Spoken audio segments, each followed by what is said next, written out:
नमस्कार, बहुत स्वागत है आपका देवभूमि समाचार में और मैं हूं आपके साथ योगेश पांडे। महाराष्ट्र के पूर्व राज्यपाल भगत सिंह कोश्यारी के राज्यपाल पद और भारतीय जनता पार्टी की सदस्यता से इस्तीफा देने के बाद कई तरह के कयास लगाए जा रहे थे, जिन पर विराम लगाते हुए भगत सिंह कोश्यारी ने आज मीडिया कर्मियों के सामने खुलकर अपनी बात रखी। मीडिया कर्मियों से बात करते हुए पूर्व राज्यपाल ने सभी संभावनाओं को दरकिनार करते हुए कहा कि वह सक्रिय राजनीति से 2 महीने पहले ही बहुत दूर हो चुके हैं और उन्हें किसी भी तरह के पद की लालसा नहीं है। उन्होंने यह भी कहा कि भारतीय जनता पार्टी ने उन्हें बहुत सम्मान दिया है। तो पद का लोभ न होते भी पद ने मेरा पीछा छोड़ा ही नहीं। राज्यसभा चला गया, लोकसभा चला गया। मैंने घोषणा की 2016 में हल्द्वानी में, तत्कालीन बीजेपी अध्यक्ष और आज के गृह मंत्री वहाँ पर थे कार्यकर्ताओं की मीटिंग में कि मैं 19 नहीं लड़ूंगा और आगे राजनीति से पृथक रह कर के सामाजिक और सृजनात्मक कार्यों के माध्यम से जो मेरी सेवा हो सके उत्तराखंड की करूंगा। पूर्व सीएम भगत सिंह कोश्यारी ने साफ कहा है कि पार्टी ने उन्हें जितना दिया है वो सपने में भी किसी को नहीं मिलता है। सीएम बनने की संभावना पर उन्होंने कहा है कि अब वो सक्रिय राजनीति से दूर है, ऐसा ऑफर अब आएगा ही नहीं। सीएम पुष्कर सिंह धामी को शिष्य बताए जाने पर कहा कि कोई किसी का शिष्य नहीं होता। धामी अच्छा काम कर रहे हैं। धामी सरकार के लिए दूसरा पावर सेंटर बनाने के सवाल पर उन्होंने कहा कि वो खुद बड़ी पावर छोड़कर आए हैं।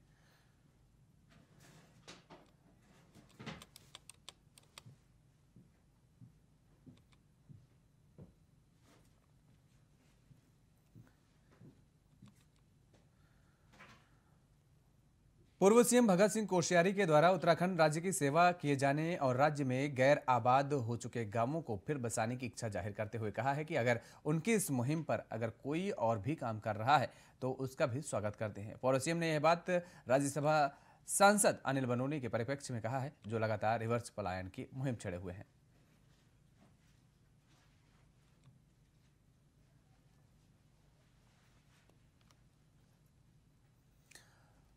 उत्तराखंड की राजनीति में भगत सिंह कोश्यारी का क्या कद है, ये किसी को बताने की जरूरत नहीं है। इसका अंदाजा इस बात से लगाया जा सकता है कि महाराष्ट्र के राज्यपाल के पद से इस्तीफा देने के बाद उनके उत्तराखंड की सक्रिय राजनीति में आने की अटकलें तेज हो गई और जिसके लिए उन्होंने खुद प्रेस कॉन्फ्रेंस कर सफाई दी है कि अब ना उन्हें किसी पद की लालसा है और ना ही वो किसी सक्रिय राजनीति का हिस्सा बनना चाहते हैं। तो सवाल ये कि आगे कोश्यारी क्या करेंगे, इस रिपोर्ट के जरिए समझिए।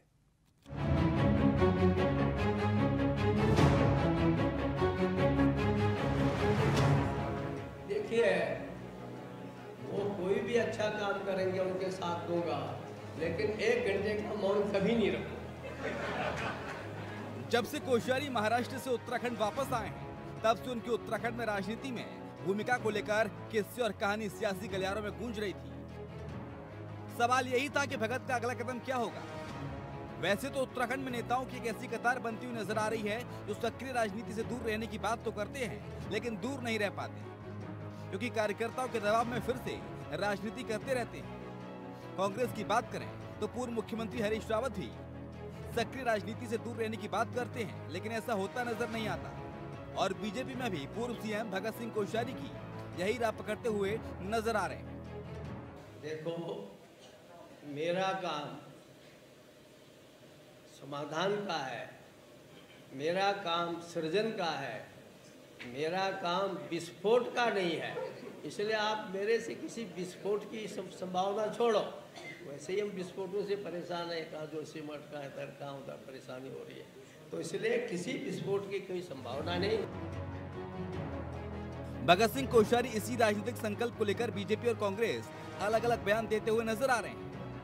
बीजेपी के प्रदेश प्रवक्ता डॉक्टर देवेंद्र भसीन की माने तो भगत सिंह कोश्यारी अब उम्र के उस पड़ाव पर हैं, उन्हें मालूम है कि पार्टी में किस फॉर्मूले पर चलने का काम किया जाता है। ऐसे में उन्होंने सही राह चुनी है और सक्रिय राजनीति से दूर रहकर राज्य की सेवा करने का मन बनाया है। जबकि दूसरी तरफ कांग्रेस आप भी यही मानकर चल रही है कि भगत सिंह कोश्यारी का जैसा कार्यकाल पूर्ण आ रहा है और उन्होंने जो काम उत्तराखंड की राजनीति में किए हैं, ऐसे में वो सक्रिय राजनीति से दूर नहीं रह पाएंगे और बीजेपी के लिए यही सबसे बड़ी चिंता का विषय बना हुआ है। कि पार्टी का जहाँ तक सवाल है, पार्टी में जो हमारे एक अपना एक सिस्टम है, तो इसमें सिस्टम में जो एक निर्णय सामूहिक तौर पर होते हैं उसको सब लोग मान के चलते हैं। किसी की व्यक्तिगत भावना का यहाँ पर उस रूप में नहीं लिया जाता।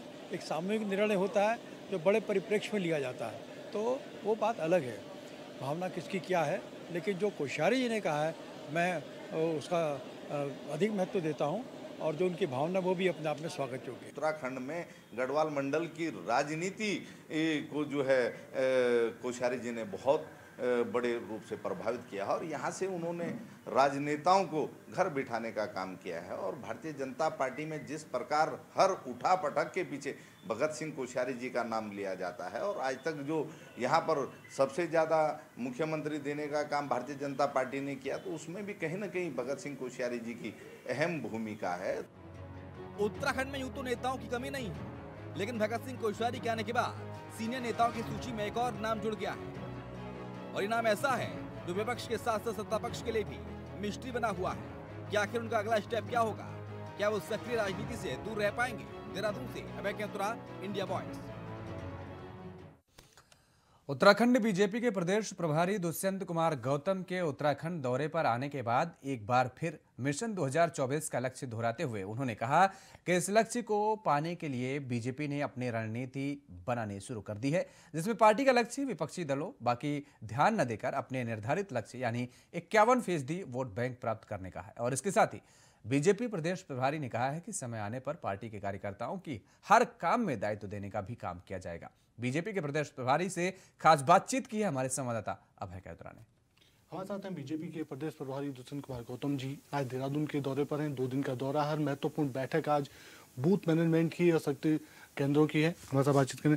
सर, मिशन 2024 का जो लक्ष्य पार्टी ने रखा, उससे पहले निकाय चुनाव भी है, अभी से ही तैयारियां बड़े जमीनी स्तर पर मजबूत करने की हो रही है। आज महत्वपूर्ण बैठक भी है, किस रूप में देखते हैं सर, क्या कुछ एजेंडों में ये सब शामिल है? देखिए, अनेकों अनेक योजनाएं हमारे राष्ट्रीय नेतृत्व, हम राष्ट्रीय अध्यक्ष जी हमें देते रहते हैं, उनका सबका क्रियान्वयन अच्छे से हो जाए, बूथ मजबूत हो जाए, बूथ, क्योंकि अल्टीमेटली सभी को बूथ पे ही जाना होता है, बूथ पे ही वोट मिलने होते हैं। इसलिए आज सारी अनेकों अनेक बैठकें रहेंगे, बूथ पे हमारी क्या योजना चल रही है, क्या योजना को और मजबूती दे सकते हैं और उसमें अच्छा क्या क्रियान्वयन कर सकते हैं, ये सारे विषय आज रहेंगे। एक तरीके से बीजेपी नई फौज अपने ये नए जो कार्यकर्ता उनको प्रशिक्षण देगी, लाखों की संख्या में होंगे, तो ये समझा जाए कि सर चुनाव से पहले ही अन्य दलों के एक जमीन स्तर पर मात देने के काम ये तैयार पार्टी कार्यकर्ता करेंगे।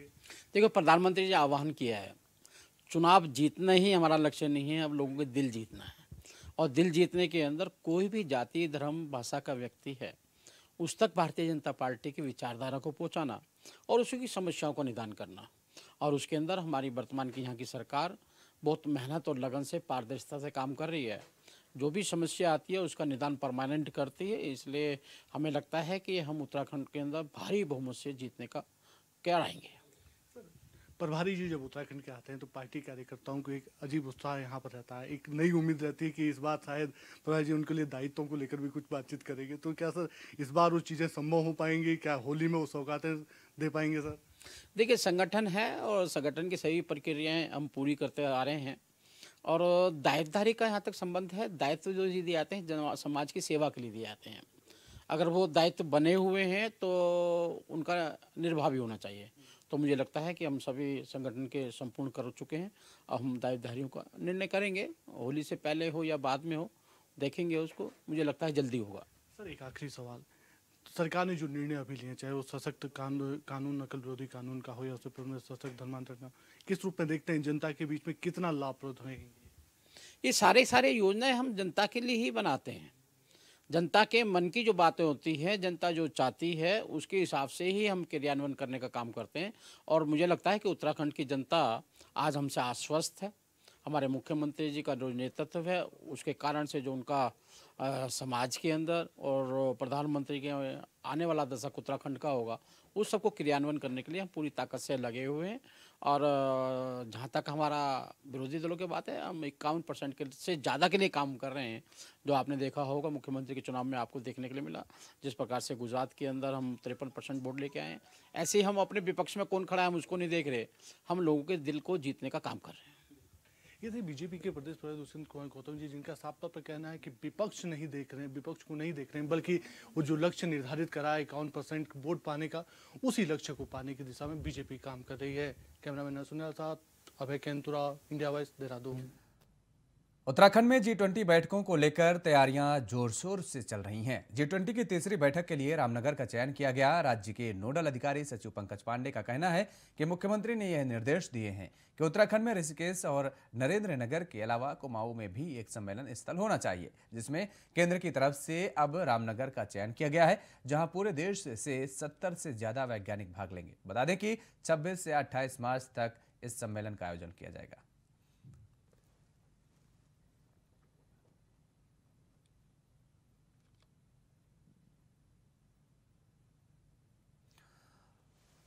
शुक्रवार को पुलिस अधीक्षक प्रमेंद्र डोभाल ने कर्णप्रयाग थाने का वार्षिक निरीक्षण किया है और इस मौके पर पुलिस अधीक्षक ने बंदी गृह, मालखाना, भोजनालय और अन्य का निरीक्षण करते हुए अधिकारियों को समय से समस्याओं के निस्तारण के निर्देश दिए हैं। इसके साथ ही गौरा शक्ति ऐप पर शिकायतों की जानकारी भी ली।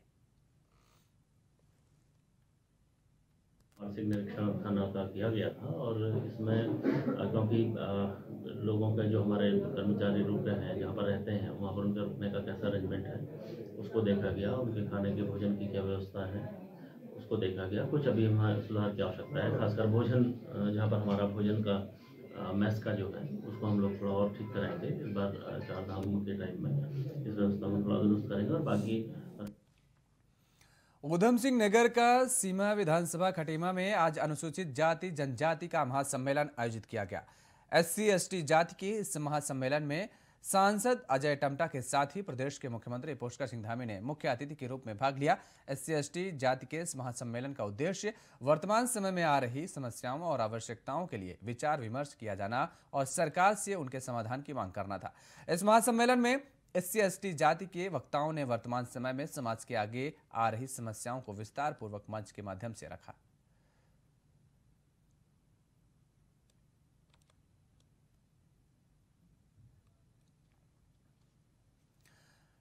STF देहरादून को मिली बड़ी कामयाबी। वाहनों की फर्जी इंश्योरेंस एवं पॉल्यूशन बनाने वाले गिरोह का भंडाफोड़ किया है। STF ने 2 अभियुक्तों को गिरफ्तार किया है। सैकड़ों वाहनों के इंश्योरेंस पॉलिसी का बरामद किया है। 4 पहिया वाहन को 2 पहिया वाहन दिखाकर इंश्योरेंस पॉलिसी में हेराफेरी कर रहे थे।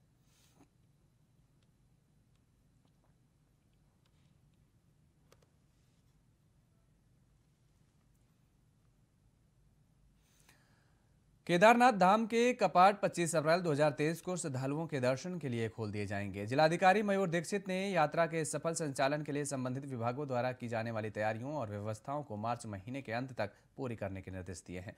संबंधित अधिकारियों को निर्देश भी दिए गए हैं। वहीं केदारनाथ पैदल मार्ग से DDMA द्वारा बर्फ हटाने का काम भी तेजी से किया जा रहा है।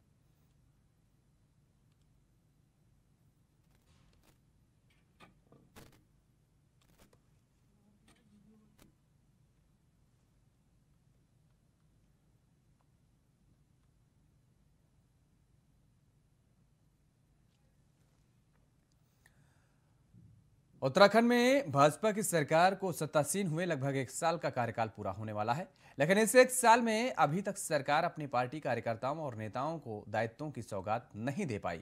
लेकिन अब लगता है कि कई दायित्वों की ये सौगात पार्टी कार्यकर्ताओं को मिल जाएगी। इस रिपोर्ट के माध्यम से देखिए।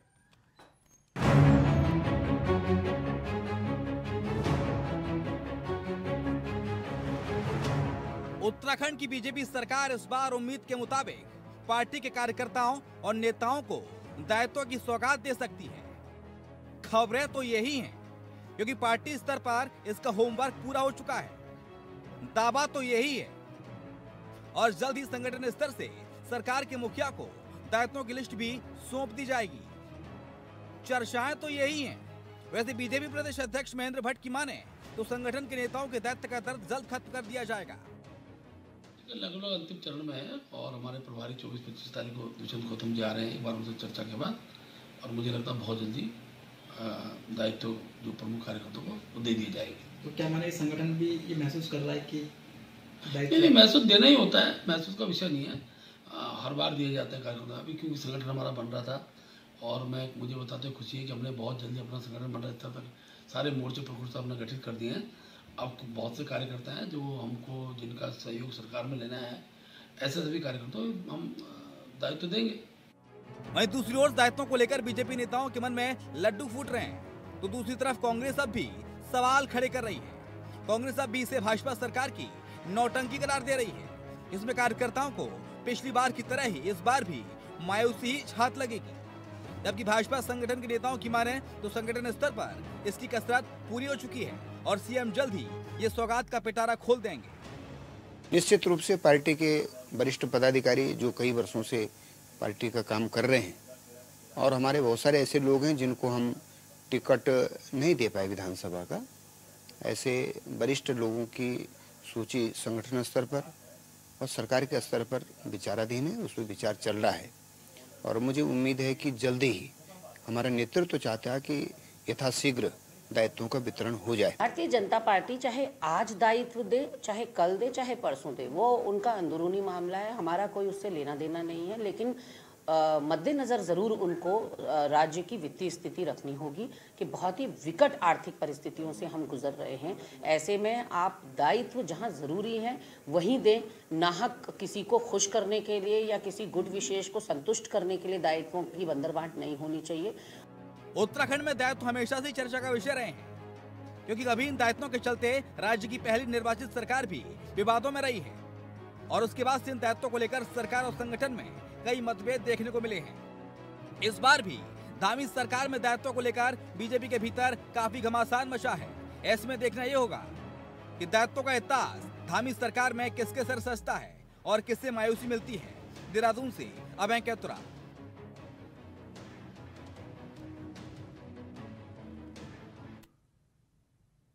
रूस और यूक्रेन के युद्ध को 1 साल से ज्यादा हो चुका है, लेकिन अभी भी युद्ध रुका नहीं है। खास बात तो यह है कि रूस के लोग भी नहीं चाहते कि रूस में युद्ध की स्थिति बनी रहे। रूस के लोग विश्व में शांति बनी रहे, यही चाहते हैं, दुनिया में शांति बनी रहे। इसलिए रूस के 24 सदस्यीय दल की टीम ने सती घाट के लोधी घाट पहुंचकर पूजा अर्चना की। मां गंगा की पूजा और आराधना कर ये कामना की कि रूस और यूक्रेन का युद्ध शांत हो।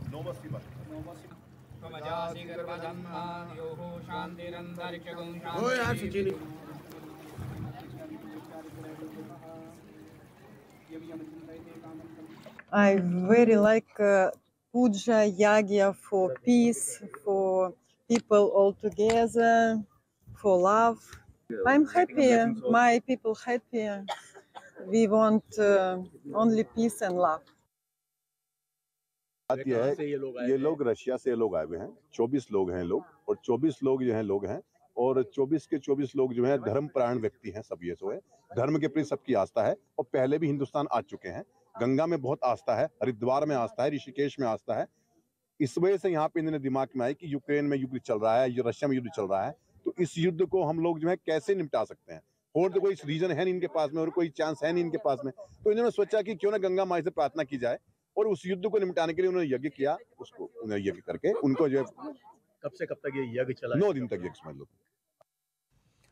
वहीं हरिद्वार में जिला बास्केटबॉल एसोसिएशन द्वारा हरिद्वार ने जिले के प्रेम नगर आश्रम में 3 दिवसीय all India invitation basketball tournament का शुभारंभ किया है।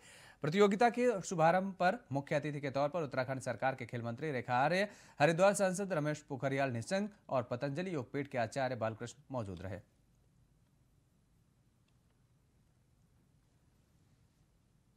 देखिए, निश्चित रूप से खेल को बढ़ावा देने के लिए खेल प्रतियोगिताएं होना बहुत आवश्यक है और खेल प्रतियोगिताएं लगातार समय पर होते रहने से निश्चित रूप से जो हमारे खिलाड़ी है उनकी प्रतिभा को भी बार बार अवसर मिलता है और निश्चित रूप से इस प्रकार की प्रतियोगिताओं से प्रतिभागी बहुत कुछ सीख के जाते हैं और साथ साथ में अपनी स्टेट की भी जो है वह ब्रांडिंग होती है, उसकी क्षमताएं जो है वो निखर के आती है। तो हमारा ये लगातार प्रयास रहता है कि विभिन्न प्रकार के एसोसिएशन, चाहे वो बास्केटबॉल के हों, फुटबॉल के हों या हॉकी के हों, हमारी प्रतियोगिताएं होती रहनी चाहिए। और आज इस कार्यक्रम में जो ऑल इंडिया बास्केटबॉल प्रतियोगिता जो आज यहाँ पर हो रही है, जिसमें विभिन्न राज्यों के लोग यहाँ पर आज आए हुए हैं, जो कि किसी भी प्रकार से कर्मचारी हैं अथवा किसी न किसी तरीके से डिपार्टमेंट से जुड़े। ये हरिद्वार के लिए गौरव की बात है। यदि विभिन्न तरह के आयोजन इस नगरी में होने से नगर की प्रतिष्ठा, प्रतिभा बढ़ती है और यहाँ के जो युवा शक्ति है उनको प्रेरणा मिलती है। तो युवाओं को उनकी प्रेरणा को जगाने के लिए अद्भुत कार्य है। ऐसे कार्यक्रम बहुत सारे होने चाहिए और हमारी शुभकामनाएं हैं। देखिए, मैं सबसे पहले तो हरिद्वार डिस्ट्रिक्ट बास्केटबॉल एसोसिएशन को बहुत सारी शुभकामनाएं देना चाहूँगा कि ऐसा बहुत ही बड़ा ऑल इंडिया लेवल का टूर्नामेंट हरिद्वार में ऑर्गेनाइज हो रहा है। पहली बार हो रहा है, इवन तो उत्तराखंड में ही पहली बार हो रहा है। तो सबसे पहले तो बधाई के पात्र ये लोग हैं। और दूसरी सबसे बड़ी बात कि इतनी बड़ी बड़ी टीमें यहाँ खेलने आई हैं, जिससे कि बास्केटबॉल को तो बहुत ही ज़्यादा बढ़ावा मिलेगा। और हरिद्वार में हमेशा से ही बास्केटबॉल को बहुत ज़्यादा सपोर्ट किया गया है। कई स्टेट चैम्पियनशिप और जोनल इस टाइप की चैम्पियनशिप को ये ऑर्गेनाइज करते रहते हैं, तो ये लोग बहुत ही बधाई के पात्र हैं कि उधर भानियावाला में ईना मीना डीका होटल के पास वार्ड नंबर 5 के घर में के किचन में भीषण आग लग गई। देखते ही देखते आग पूरे घर में फैल गई, जिसकी चपेट में आने से एक 65 साल की बुजुर्ग महिला की मौके पर ही मौत हो गई। सूचना मिलते ही घटनास्थल पर दमकल की गाड़ी ने पहुंची और आग पर काबू पाया। वहीं पुलिस क्षेत्राधिकारी अनिल शर्मा के साथ डोईवाला कोतवाली के प्रभारी निरीक्षक राजेश शाह और तमाम पुलिसकर्मी भी मौके पर पहुंचे और मामले की जांच में जुट गए। हाँ, ये अभी खबर मिली थी कि ऐसे आग लग गई घर में, तो यहाँ पुलिस और फायर ब्रिगेड पहुंची है। और इसमें एक वृद्धा है 62 वर्षीय सरला उनियाल, वाइफ ऑफ संतराम उनियाल। उनकी मृत्यु हो गई है दम घुटने से।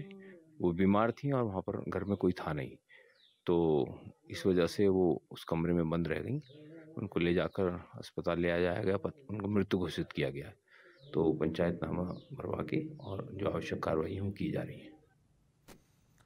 हरिद्वार के कनखल थाना क्षेत्र में पुलिस कस्टडी से चोरी की एक आरोपी फरार हो गया है और जिससे पुलिस विभाग में हड़कंप मच गया है। बताया जा रहा है कि आरोपी को शौचालय लेकर जाया जा रहा था, जहां मौका लगते दीवार फांदकर आरोपी फरार हो गया।